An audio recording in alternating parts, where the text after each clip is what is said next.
In this lesson, we're going to look at some of the other ways that traits are inherited and expressed. So remember, just as a review, so far what we've been talking about is just one allele is dominant to another. All right, and we're going to look at some things that are a little bit different here. And then Punnett squares are always going to work the same way. So we'll see that in this as well. Now the first one we're going to look at is what's called incomplete dominance. And that's where neither allele is fully dominant. And what's going to end up happening is they're going to mix together. So some people say, incomplete, they're blended in between, something like that. So the way this would work is, let's say we have a red flower and a white flower. Now normally I would say something like red is dominant to white, and so if I crossed a red flower and a white flower, you would expect us to get a red flower. All of the offspring you would expect to be red. But let's say they show up pink. That is incomplete dominance. That is a mixture of red and white. So it's kind of like paint. You mix them together and you get something in between both of them. Another example would be like long hair and short hair. You cross those, and if that's incomplete dominance, you would get something like medium length hair. And of course, we're going to write this a little bit different so that people know that it's incomplete dominance. This would be a red flower. Notice, it's written the exact same way we've done before. This is a white flower. This is a little different. We have what are called primes, which are essentially just an apostrophe. And this just indicates that both of these alleles are going to mix together. That this is not the recessive allele, it is a incompletely dominant allele. And then the pink would be R prime. And that would be the heterozygous. So again, Punnett squares work the exact same way regardless of what kind of trait we're doing. So if we have a pink individual and a white individual, we're going to set it up the exact same, fill it out the exact same, and then we can figure out the genotypes and phenotype possibilities of the offspring exactly the same way. Next up, we're going to look at codominance. And this is where both alleles are fully expressed. That means they both show up completely. So I kind of think of it like co-captains. So when we talked incomplete dominance, we said that when they mix together, they would make pink. That means that they have mixed, but they don't both show up fully. In this case, both the red and the white show up in their pure form, and we get something like spots. This is a lot of times how you get spots in different animal fur colors.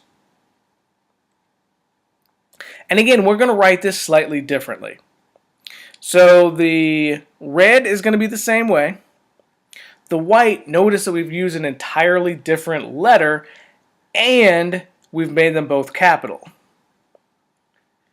So the intermediate form, the heterozygous, is going to be one of each, and that's going to show up as spots.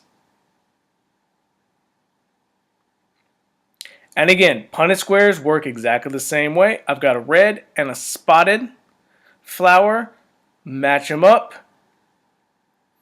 And I'm going to get some red and I'm going to get some spotted flowers. Works the exact same way. Let's look at how all of these kind of go together. So regular, remember we have dominant and recessive. Sex-linked is the same dominant recessive but on the X chromosome. Incomplete's mixing, and codominance means they both show up. So when we write these, regular, we're just going to have single letter. Sex-linked, we throw in the X's and Y's. Incomplete and codominance, across the board, very similar. So this would be like the red color. The white color, however, we're going to use little letters for both sex-linked and regular. But with sex-linked, we have the X's and Y's. In incomplete, we're going to use the primes. And in codominance, we're going to use this different letter. For the heterozygous, one of each. Only females can be heterozygous in sex-linked. And an incomplete and codominance, one of each. Now when we look at the phenotypes, for the red coloration, if you only have the red alleles, all of them are going to be red. If you only have the white alleles, they're all going to be white. The only real difference is when you have the heterozygous genotype. In regular and sex-linked, dominant, red color. Incomplete, you get pink. Codominant, you get spots.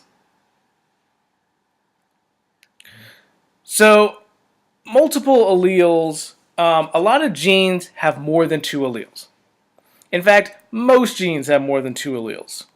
So, for example, in these rats, there is brown, tan, gray, white, a lot of different alleles. Most genes are like this. And we're going to see this in a lot more detail when we talk about blood type. Lastly, we're going to look at polygenic traits. Poly means many, genic, genes. So these are genes or traits that are controlled by more than one gene.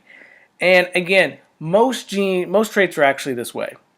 Most traits are controlled by a lot of different genes.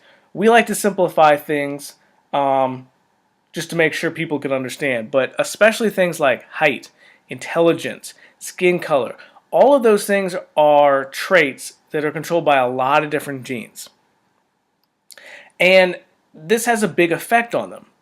So they show a spectrum of phenotypes. Think about height. There's not only a few specific heights that people get. People can get all kinds of different heights. That would be a spectrum. And when you put everyone together, they make what's called a bell curve. So here we have a bell curve with a graph of human height.